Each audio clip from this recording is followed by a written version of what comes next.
Alright, what's up, y'all? So, I'm gonna review on what SMT divergence is. So, with this, you guys need your correlated pair, and for this example, we have NASDAQ and S&P, both correlated pairs. As you can see, it looks somewhat the same. You will definitely need to be able to spot out SMTs with both charts up at the same time. So, this one for me took a minute to understand when I first started getting into my trading. So finding example, when you're marking out SMT divergence, you want to be able to do it on a high time frame. I mostly focus on 15 minutes. For example, the one time that I would say 1 minute SMT is relevant is if it's in a 15-minute PD array that I have marked out. And that again is the time frame alignment that I use with that. So I'm on an hourly time frame right now. You're basically seeing on if liquidity has been swept on one pair and on the other pair it failed to sweep that. So for example, liquidity was swept on NASDAQ starting from this point. We want to mark out the swing low right here. And as you see, these are both the same candles, both same spot in time. ES did not sweep this out. So we had this indicating that this was going to be a bearish SMT. But right here, going back to this SMT, we see that NQ swept this low, ES did not sweep the low, which makes it our bearish SMT. Once we have a bearish SMT formed, we should see price reverse. As you can see, price had a humongous reverse. So this is something that I would write down in your notes with high time frame SMTs. So like, I don't know, 15 and above SMTs, they would create more volatility reversals. With lower time frame SMTs, 1 minute SMT, which can cause like small fake outs. Like for example, when I'm in a trade and I see potential SMT getting formed out, back then I would get emotional. I'm like, well, I'm not going to see price just, dump back down into break even or onto my stop loss. So I'm just going to close it out when I see an SMT start to form out. Keep in mind, you also have to be very patient when it comes to your trades as well. Once you have your limits set up, most of the time it's just noise that's in the middle of it, so your edge should give you your accuracy that you need depending on your RR or your risk management. But you just gotta wait it out, right here I'm on an hourly time frame. I have 35 minutes and 10 seconds till this hourly candle closes. So usually most of the time if I'm looking at price action and I'm seeing that price swept a low and ES hasn't swept it yet, I'm still gonna wait that, you know 10 seconds, this 4 minutes of this 15-minute candle to officially close, because you never know, like last couple minutes, if NQ is swept, ES just instantly then drops back down and sweeps it out. So you just gotta be patient with your timing and everything.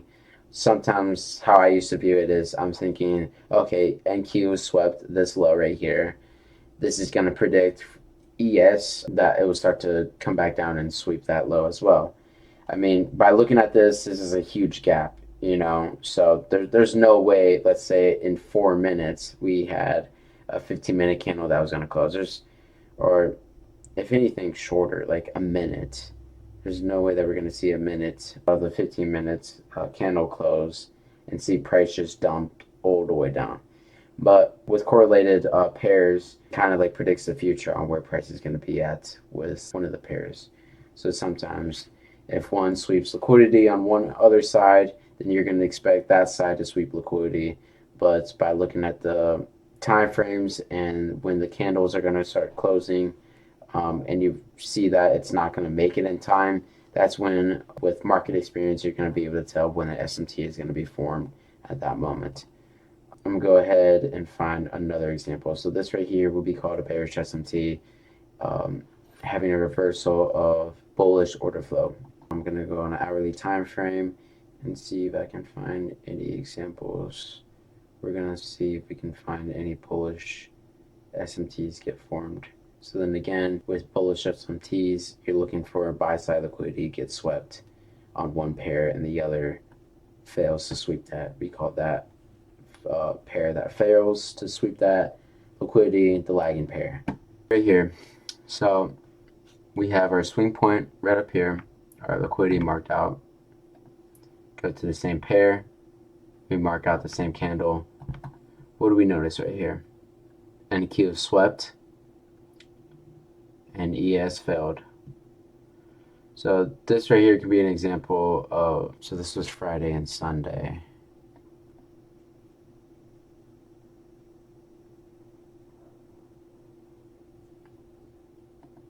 This is a SMT though.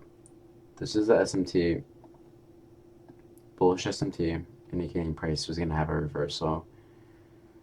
Price ended up coming back up, and then we had a reversal down right in this area. Let me go ahead and find one more example for you guys for another bullish SMT, but we're just going to use this as an example. So price right here on NQ failed to sweep it, and price on ES ended up sweeping it. So it's going to look like this, but it's hard to tell. And obviously this is going to be at its angle right there. So we had our SMT created right here and a reversal going all the way back down. So this is a bullish SMT, and with a bullish SMT, you're creating bearish order flow. But yeah, as long as you guys get the general idea on how to spot it out, again, for one pair, we have liquidity getting swept. And then for the other pair, we have liquidity that then end up getting swept. That's when you know when there's a lagging pair. That's what creates an SMT. Smart money technique. That's what SMT means. For those of you that have any questions or any examples, feel free to get with me on Discord, because that's where I'll probably most likely be more active on. Anything else on any other social media platform. But again, appreciate you guys very much so. Hope you have an amazing rest of your day.